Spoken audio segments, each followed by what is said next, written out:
So, before we get started, do you think that you can give a summary of the book so that readers can follow along? Maybe I can tell you a little bit about what started me writing the book in the first place, Yeah, perfect.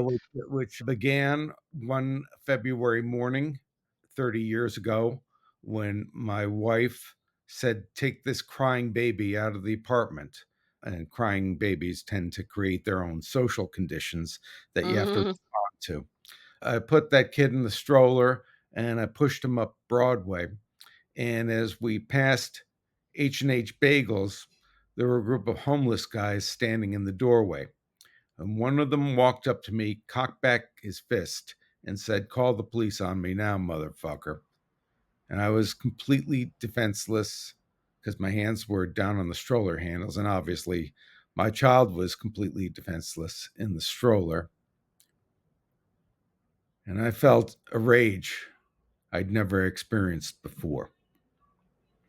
And as a young father, I was ready to really fight this guy in the middle of a sidewalk on a cold February morning, which is crazy.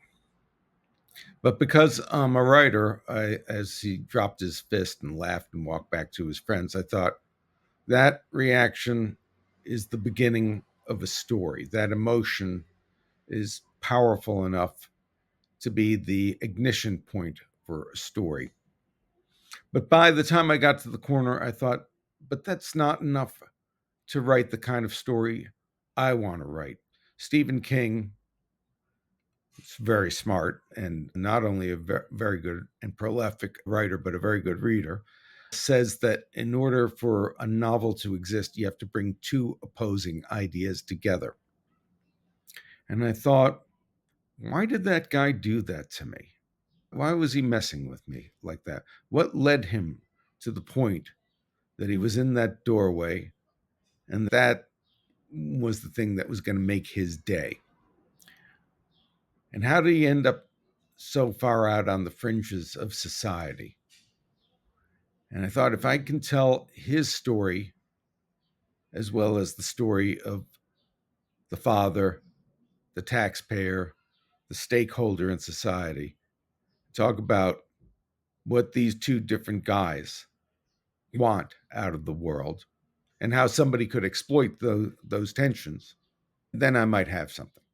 So the short form of the book is that upper middle class family in Manhattan living very well and very successfully with a child, is stalked by a deranged homeless man who is convinced that they have stolen the life that rightly should be his.